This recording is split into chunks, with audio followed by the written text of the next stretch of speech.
I don't care what those papers say, Lucas. These jet skis are in violation of the bylaws and they have to go now. Marjorie, we are well within our rights to have them docked here. Let me tell you something about living near water. People think the waves are the dangerous part.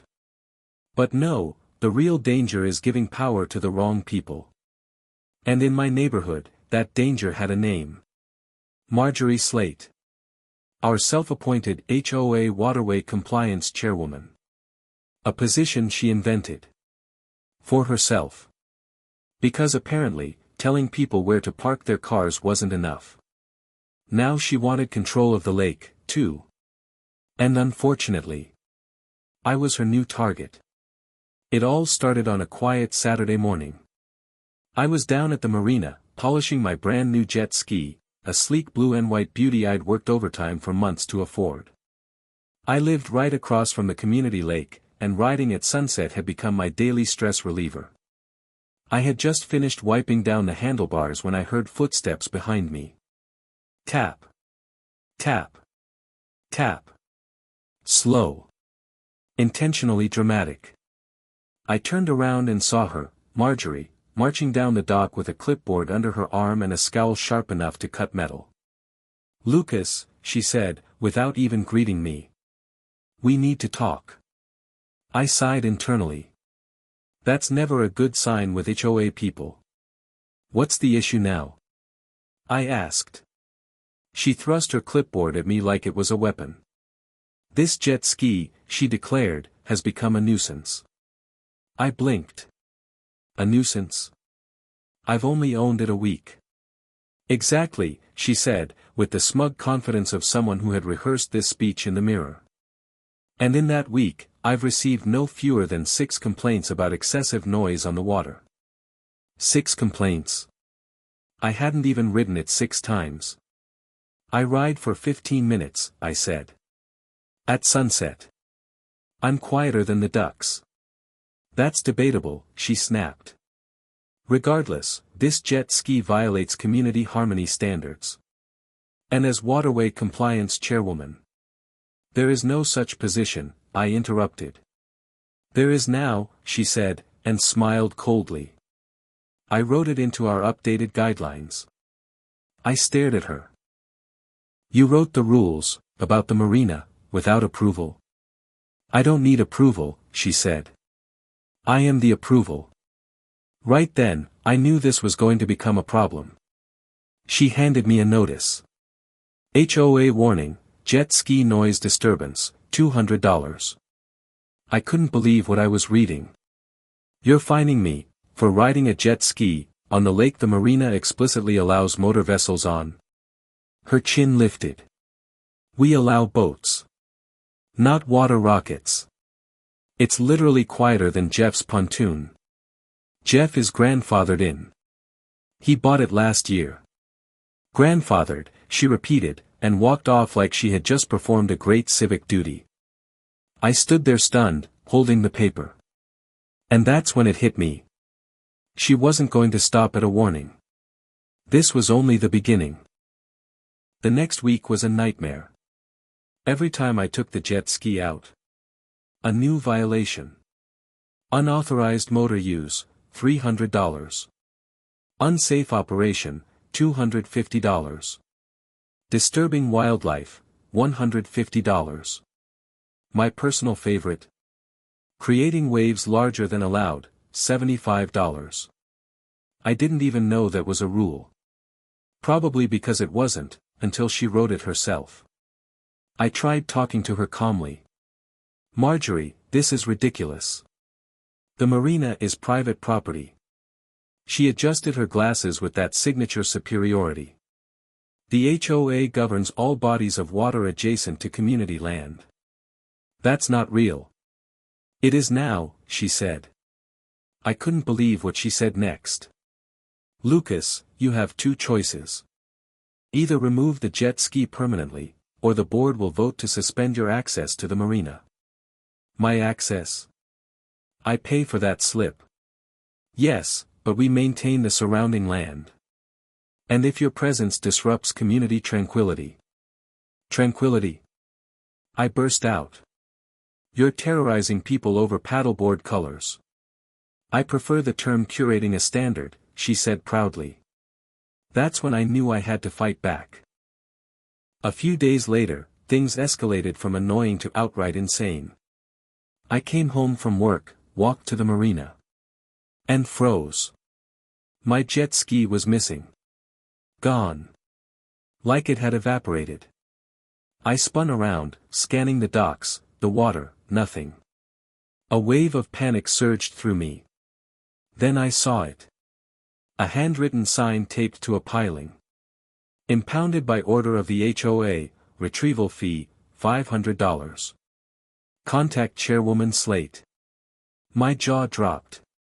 Impounded? The HOA didn't have the legal authority to impound a garden hose, let alone a watercraft. I stormed to Marjorie's office, a tiny converted maintenance shed she'd decorated like she was running a Fortune 500 company. The door was cracked open. Inside, she sat at the desk, scribbling something, humming victoriously. Where is my jet ski? I demanded. She didn't even look up.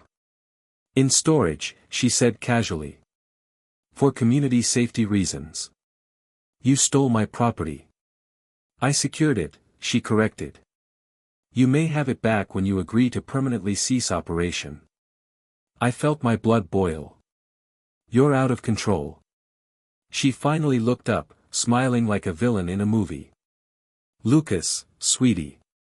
I am control. That was it.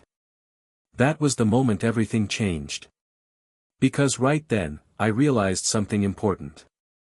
The HOA only controlled what it owned. And the marina? The marina had a loophole. One I knew exactly how to exploit. That night, I called someone I hadn't spoken to in a while. Ethan Rhodes, a friend from college who now worked in commercial real estate. He specialized in buying underdeveloped waterfront properties. Hey, he said. It's been forever.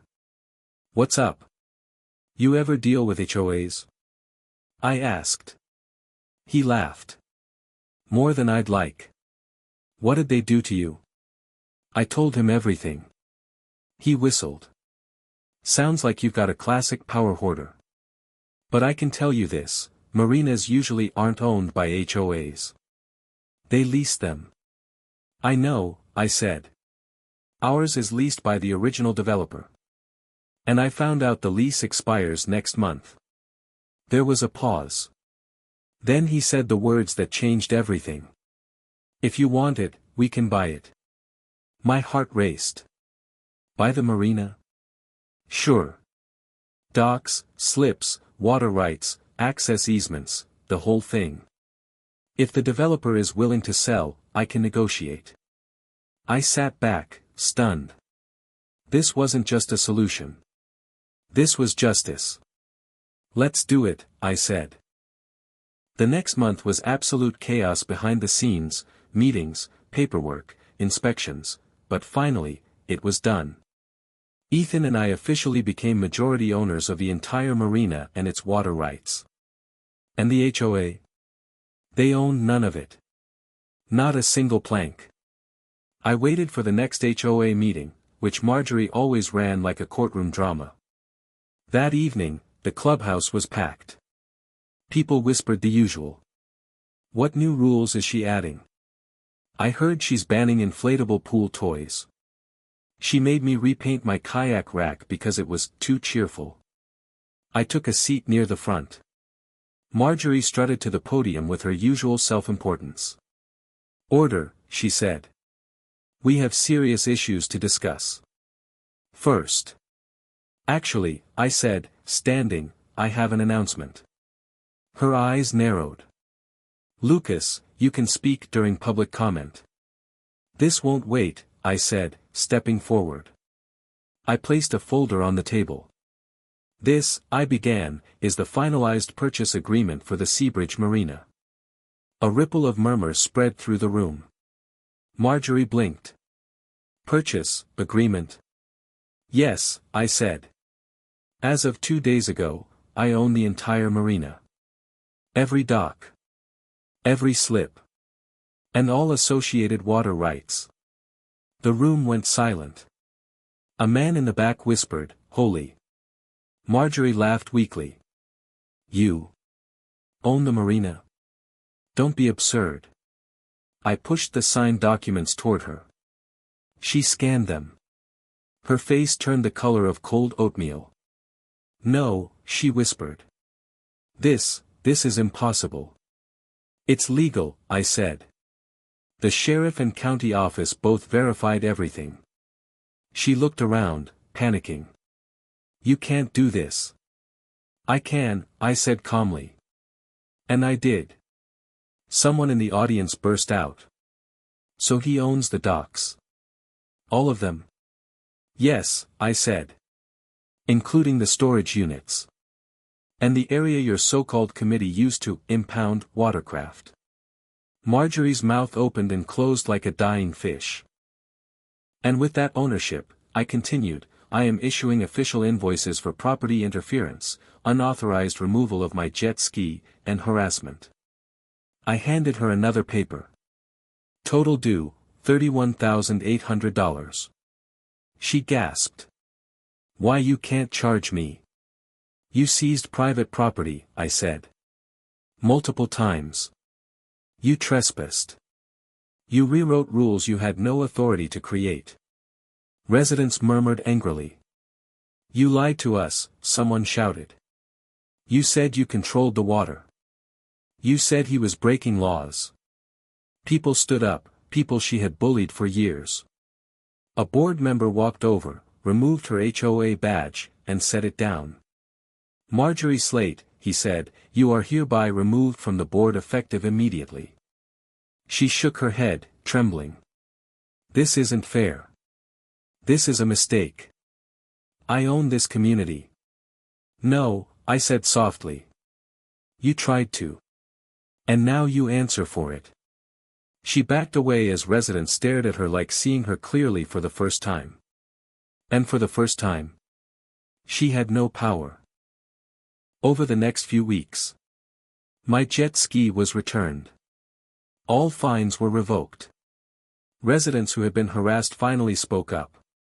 Turns out, Marjorie had been abusing her authority for years, forcing people to repaint docks, threatening to ban kayaks, even trying to approve who could fish on weekends. The new board apologized to me, and we worked together to create real guidelines that made sense, and actually benefited the community. And the best part? Whenever I ride my jet ski now, loudly, proudly, freely, I sometimes see her walking her dog by the shoreline. Every time, without fail, she turns away. She can't even look at the water she once thought she controlled. At the end of the day, here's what I learned. People who crave power usually deserve none of it.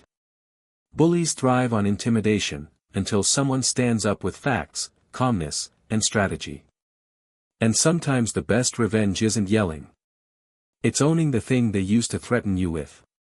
Calm is power. Knowledge is armor.